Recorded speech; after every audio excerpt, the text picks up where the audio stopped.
We've been talking lately on this channel about online hate and parasocial relationships, but I saw a few TikToks that I actually have even more thoughts on, so let's talk about it today. Let's talk about how online haters and parasocial relationships and the toxicity of social media these days is getting quite out of hand, and frankly, I'm not the only one who's starting to notice it.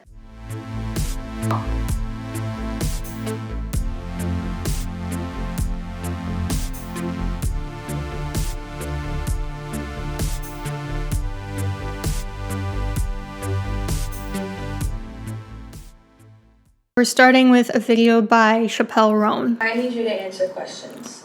Just answer my questions for a second. If you saw a random woman on the street, would you yell at her from the car window? Would you harass her in public? Would you go up to a random lady and say, "Can I get a photo with you?" And she's like, "No, what the fuck?" And then you get mad at this random lady? Would you be offended if she says no to your time? Because she has her own time? Would you stalk her family? Would you follow her around? Would you try to dissect her life and bully her online? This is a lady you don't know. And she doesn't know you at all. Would you assume that she's a good person? Assume she's a bad person? Would you assume everything you read about her online is true? I'm a random bitch. You're a random bitch. Just think about that for a second, okay? I think this really encapsulates what I was talking about in my parasocial relationships video, which is if you ever want to figure out is something you're doing online inappropriate, ask yourself what would be the real life equivalent of this and would that be appropriate? Really simple way to figure out if online behavior is not okay. I actually don't know who Chappelle Roan is. The first I heard of her was last week, and I think that's part of the issue is that from what I understand, this is somebody who's experienced a sudden boom in fame. And nobody's prepared for that kind of massive change, for that kind of shift in what society deems as their right to privacy or lack thereof. And obviously, I have no idea what the context of this video is. I don't think any of us do, but I can kind of speculate that maybe she had people coming up to her, demanding her attention, her time, her energy, whatever. And when she set a boundary, they perceived that as rude or ungrateful, maybe even went on to write horrible things about her online. And this is why, you guys, this is why you have to take everything that you see online with a massive grain of salt, especially these anonymous insider secrets about how people are in real life. Because, of course, first of all, this person could be lying. That would not be outside the realm of possibility, especially in today's era of, let's just say, bots and PR campaigns. It would not be unheard of that these anonymous accounts are cropping up to suddenly give you the insider scoop on this person in real life. But also because, even if it is true what this person is saying, you don't know the other side of the story.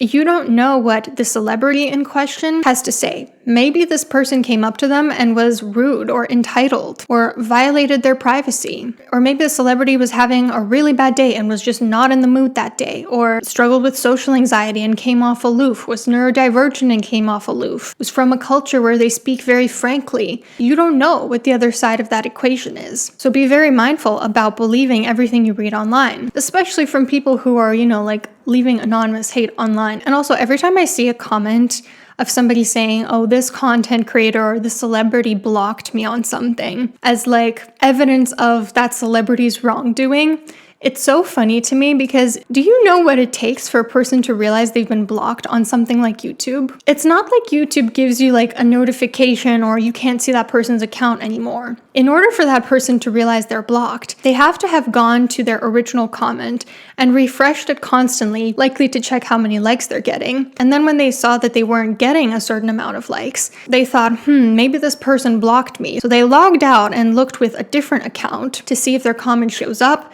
and in doing so realize that their comment does not show up. Now tell me, does that sound like the behavior of a healthy person? Or does it sound like somebody who the content creator in question had probably very good reason to block because they're probably the type of person to write very disrespectful stuff? So anytime you see these blind items about people or people saying "Oh, this person blocked me on something," take it with a grain of salt at the very least. Let's watch Chappelle Roan's follow-up video on this. I don't care that abuse and harassment, stalking, whatever, is a normal thing to do to people who are famous or a little famous, whatever. I don't care that it's normal. I don't care that this crazy type of behavior comes along with the job, the career field I've chosen.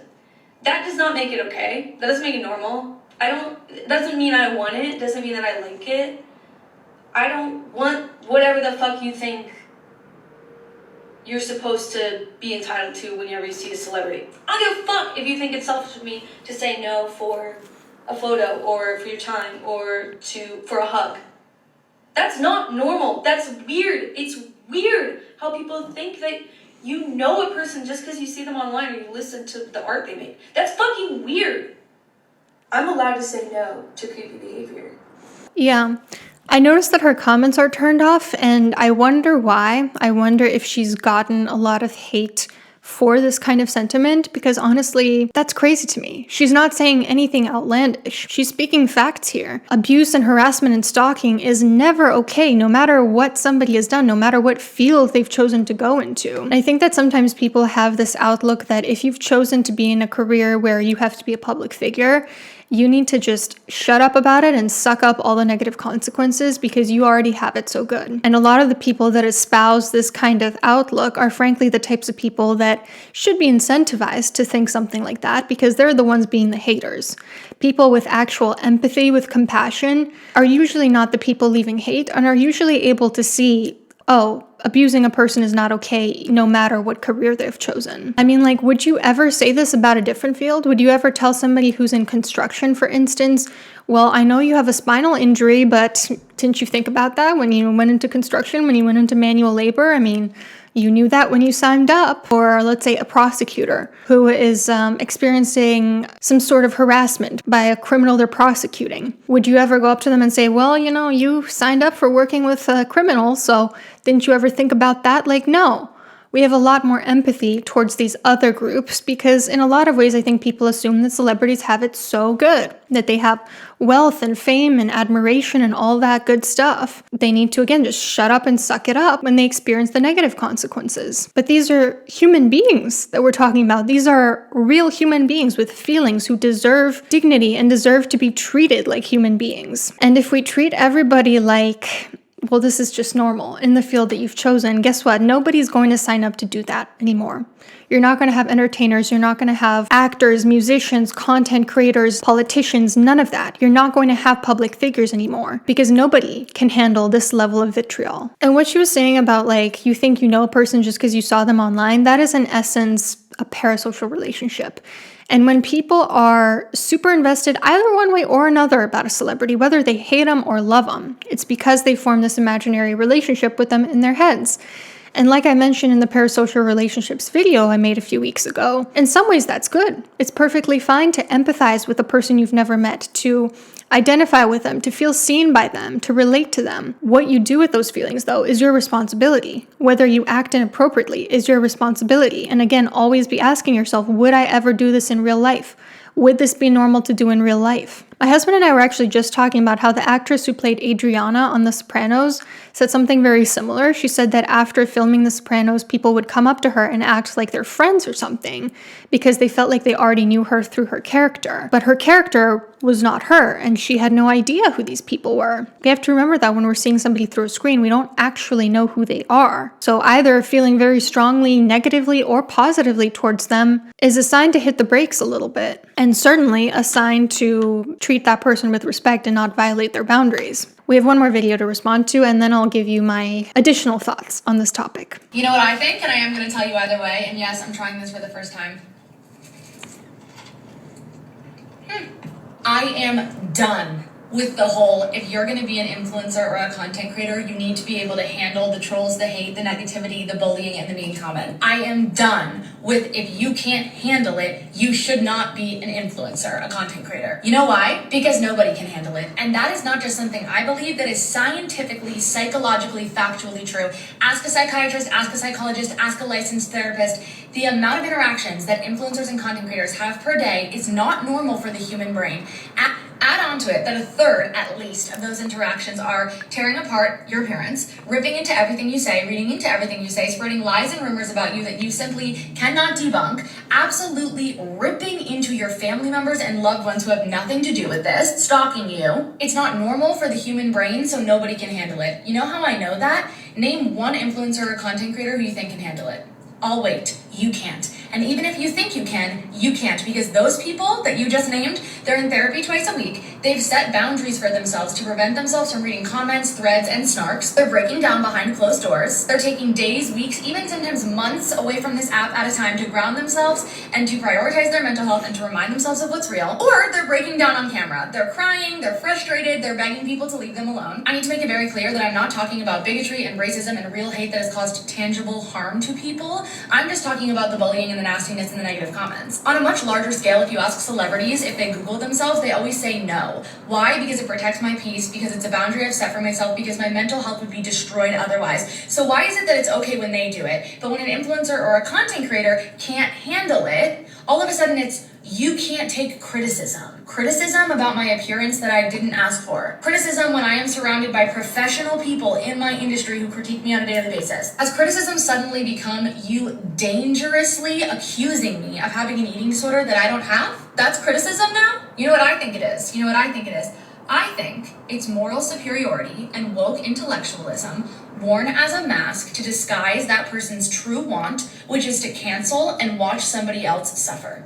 It is to cancel people and to watch them suffer. What you guys did to Chris Olsen, that's not normal. What you guys do to people on this app every single day, it's not normal. And nobody can handle it. And the thing that I think is the most ironic and also moronic, lots of icks, is that you are sitting behind an anonymous account to spread baseless hate and to bully other people because you cannot handle putting your first and last name and a photograph of yourself on that account. If you were truly holding somebody accountable, you would be proud enough of that to put your face and your name on that account. If your true desire was to better society and hold content creators accountable, you would be so proud of the work you are doing, you would want everyone to know it was you. But you don't want anybody to know it's you, because it's fucking mortifying what you're doing. And the people in your life and your employer and your romantic prospects and your friends and your family, they wouldn't be so proud of that behavior.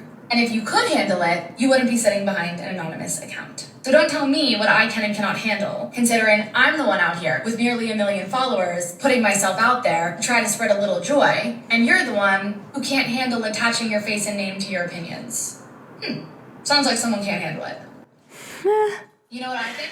That was amazing. Honestly, I don't even know that I have anything to add because that was so spot on, so eloquent. Yeah, it goes back to what I was saying before, that this idea that, oh, if you can't handle it, then maybe you shouldn't have picked this career is absurd. No one can handle the amount of vitriol that gets thrown at public figures. You know, I like to think that I do a pretty good job of it because for the most part, I don't check comments. My husband is my comment moderator. I do go to therapy and talk about when I get triggered. I journal about this stuff. I lean on my supports. And even I sometimes can't handle it anymore. And I'm about to tell you what happened recently that had me reflecting on this. But before I do, I really want to tell you about today's sponsor, AccuFlow. So AccuFlow is a time blocking platform that allows you to streamline task scheduling, maximize your productivity, decrease your procrastination, and basically consolidates all of your tools in one place, one calendar, so that you can see everything you need in one spot. It has a really intuitive interface, very easy to use. I always say I'm not the best at technology, and even I'm getting really quick at it. You can integrate all the different apps that you use, whether it's Zoom or Slack or whatever, so that you have them there connected automatically to your calendar. They also have a new AI feature that assigns your tasks to projects. So that's another layer of just simplifying the process for you.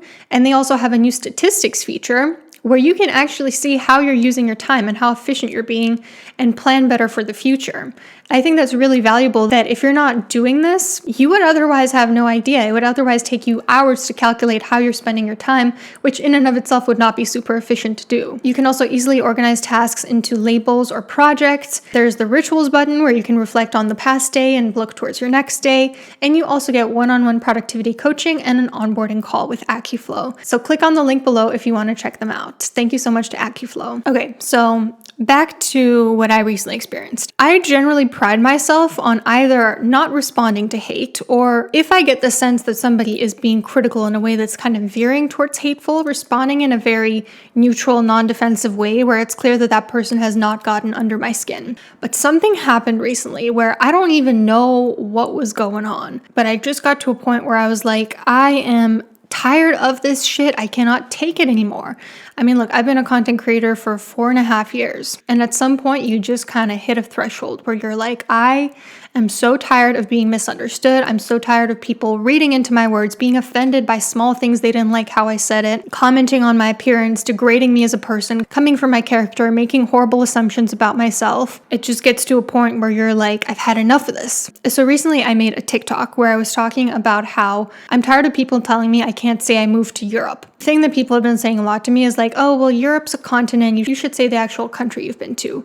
No, because I'm not saying which country I moved to for my own privacy. And so in the video itself, I was saying, look, there are a lot of different reasons why it makes sense to sometimes say Europe instead of the specific country in Europe. For example, I've lived in multiple places in both the US and Europe. Something that I feel is pretty objectively true of wherever you go in Europe is that it has better quality produce, juicier fruits and vegetables than in the US. So in that situation, it doesn't make sense to say, oh, Italian produce, Romanian produce, Norwegian produce, when we're talking about like general differences between Europe and the US. Or my husband, when he tells people why we were able to move to Europe, he says, oh, because my wife has a European passport, right? He doesn't say necessarily Romanian passport. There are situations where it makes sense to say Europe and not the specific country. And like pretty immediately, I started to get such a massive amount of hate on that video. And the way people started to dogpile without even listening to what I actually said in the video, which I thought I said pretty respectfully. People calling me ignorant, people acting like I'm not even European when I literally said it within like the first 5 seconds of the video. People acting like I don't know what the EU is when I literally discussed the EU and how some people have removed themselves from the EU, how not all countries are a part of the EU. So I started responding to them because I was like, okay,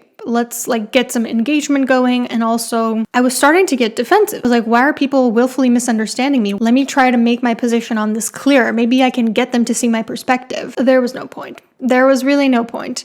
Some of the responses I got were like, well, that's stupid, or you asked a question, I answered. And I'm like, what question did I ask? Did you even watch the video in question? I never asked a question. And it was just like 4.5 years of people just being so needlessly unkind and rude and expecting me to respond super diplomatically that I just kind of lost my cool. And I ended up deleting the video because I was like, I cannot handle this right now.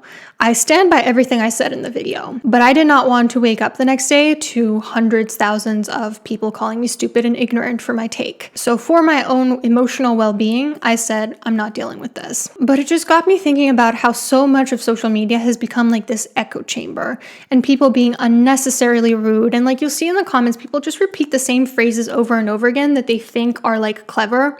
You know, like people will say, hope that helps, or hey, so this is insane. They're just like parroting the same phrases over and over again. You'll sometimes see comments that are almost word for word what another comment has said, where it's so clear that it's just people dogpiling and having groupthink. And all it takes is really one bad take, really triggering the collective shadow just with one tiny thing to suddenly get canceled and to suddenly get a slew of hate. And no one really cares how many people have lost their lives to this sort of thing. When we hear about something like that happening, we act sad for maybe 5 seconds and then we just move on to hating the next person and making their life miserable. There's also a situation recently where somebody who built their whole brand on TikTok around like predicting the downfall of primarily female celebrities got canceled. I've said this before and I've said it again. The people who are out there canceling day in and day out, they are the most toxic ones of them all, because the most condescending, morally self-righteous people, they like to point fingers to divert from their own skeletons in the closet. They like to say, look over there what that person's doing, look over there what that person's doing, I'm so much better than that. And eventually you realize it was whole bunch of projection. There are so many gossip channels out there because let's be for real, that's what they are. Whether you introduce it by saying you have an MBA or that you have a doctorate, no matter how you want to dress it, if you are week in, week out making videos contributing to the cancellation of different people, you are a gossip channel. That's what you are. And I think it really reflects how toxic we've gotten as a society because look, These gossip channels are not out here being evil independently of us. We are responsible for incentivizing that sort of negativity. They realize that they don't get as many views when they make videos about positive, constructive things, so they just continue to make videos about negative things. Now look, I think there's a time and place to hold somebody accountable, to express disagreement with what somebody has said or done or misinformation that they've spread. I think that that is okay from time to time. But again, if your entire brand is around attacking the character of real people, that is because you have figured out that's what sells and you're willing to sell your soul for it. Do you think that I don't know that if I were to make videos like that, using my doctorate to basically character assassinate people every day, it would make me a lot of money? Of course it would. It would make my channel grow immensely. It would bring me a ton of money. But I refuse to sell my soul because I genuinely don't know how people live with themselves like that. I would be looking over my shoulder every second. I wouldn't be able to sleep at night if that's what I did with my life. And we can sit here and say, oh, well, people shouldn't do that, but it's not them. It's us. It's us who are incentivizing that by watching this sort of content, by consuming it, by encouraging it, by monetizing it. This person that recently got called out on TikTok, I had long ago blocked him because I got tired of seeing the toxicity on my feed. I think that's a huge thing that we can do to stop this from getting worse is every time you see all these gossip channels or people who literally make a living by tearing others down and ruining livelihoods, unfollow and block. Make it so that you never see their videos again. Focus on you instead. Go touch some grass. This is called grass. You should go touch it sometime. Look, touch it. It feels good. Get your health in order. Start a fitness journey. Start cooking nutritious meals for yourself. Spend more time with friends. Focus on building people up rather than tearing them down. Go learn something. Read a book. Take a class. Learn a language. And stop talking about people you don't know as if you know them. Anyway, yeah. Those are my thoughts. Let me know what you think in the comments. I'm sure they'll be very respectful like always, and I'll see you soon.